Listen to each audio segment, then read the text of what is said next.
Hello everyone, this is Dr. Sushma Sarilla, consultant homeopath at Fidicus Homeopathy. Coming to the body changes or the pathological outlines, what is happening inside the body that is causing this endometrial thickness to increase, and what is the normal endometrial thickness and what is the pathological endometrial thickness? Let's dive into the body changes to know more about it. As you can see, this is the uterus or the female reproductive organ. These are both the ovaries, these are the fallopian tubes, and this is the uterine part. So today we will be discussing in depth. So as I told you, fibroids can cause endometrial hyperplasia. Fibroids are growths inside. It can be subserosal in the outer lining, or it can be intramural inside the muscular layer, or it can be submucosal, which is growing inside the uterine cavity. So these fibroids have a tendency to increase the blood supply to the uterus. Whenever there is increase in blood supply to a certain part, obviously it will grow. So the endometrial thickness will be enlarged in fibroids. So what is the presentation? If you are suffering from bulky uterus and you don't know what are the major causes, or if you are feeling a sensation of heaviness in your lower abdomen and you have not got your USG, you can analyze through these symptoms. If there are fibroids associated with bulky uterus, what will happen is you will have prolonged bleeding, you will have pain during intercourse, and also you will have this bearing down or sensation where there is something heavy in your lower abdomen. These are the symptoms which present along with fibroid. Now coming to the adenomyosis part.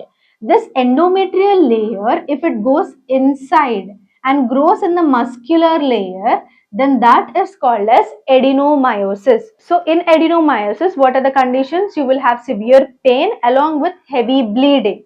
This is adenomyosis. Next, coming to ovarian cysts, which are cysts formed in and around the ovary, or PCOS. These are also small multiple cysts. So what happens in PCOS and in ovarian cysts is that they will have severe dysmenorrhea or painful menstruation, but along with that, they will have irregular menstruation. Sometimes it can be very little, sometimes it can be too much, sometimes there is no menstruation for 3 to 4 months, sometimes there is prolonged bleeding for more than 1 month. All of these disruptions are caused by ovarian cysts. And in PCOS, this irregularities along with excess androgenism, that is hair near your chin area, your chest or the back, along with polycystic ovaries and irregular menstruation can also be the cause for endometrial thickness. The next one is endometrial cancer. In endometrial cancer, you will find that it is not regular. The bleeding is abrupt, especially vaginal bleeding, which is abrupt, which is mostly found in menopausal women. If there is bleeding after the menopause has been attained, you have to get a checkup with the gynec. Next, coming into the perimenopausal state. In the perimenopausal state, the hormonal fluctuations are too much. That is, there is excess and lowing of certain hormones which will cause endometrial hyperplasia. As we have already discussed the causes, now let's see, because in all of this there is one problem, that is increased estrogen level. This increased estrogen level will have an effect on the endometrium which will cause it to expand. Okay. So estrogen will help in expansion or proliferation or increase in thickness of the endometrium, and the progesterone will maintain that thickness. So what is happening in all of these diseases is that there is increased estrogen or hormonal fluctuations which are leading to thickness in the endometrial layer. So what is the normal endometrial layer thickness? Remember that the endometrial thickness will tell you if you have bulky uterus or not. During menstruation, if you get a USG done, the endometrial thickness should be 1 to 2 mm. If it is during the follicular phase you are getting your USG done, then the thickness should be around 5 to 7 mm. And then if you are getting it in the luteal phase, that means after the ovulation has been done, that is called the luteal phase. If you are getting it done then the endometrial thickness should go up till 16 mm. Having more endometrial thickness, that is more than 16 mm, or in the menopause era, if you are having endometrial thickness of more than 5 mm, it is suggestive of bulky uterus. Coming to the consultation part here at Fidicus.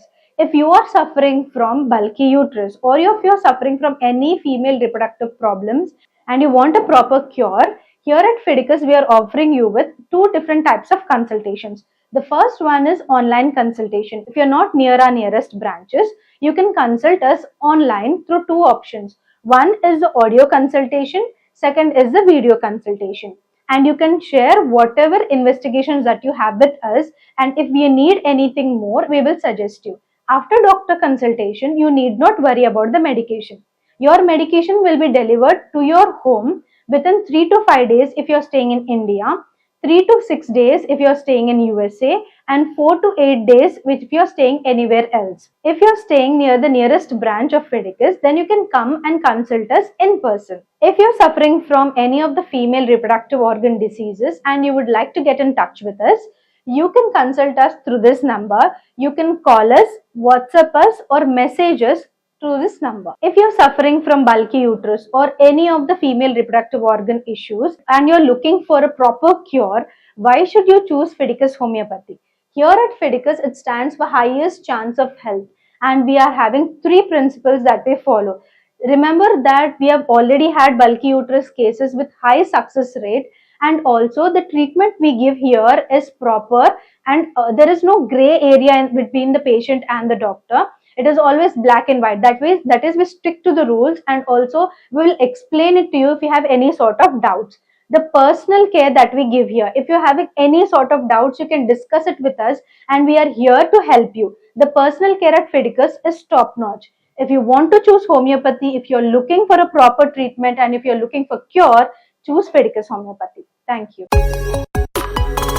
Fidicus Homeopathy.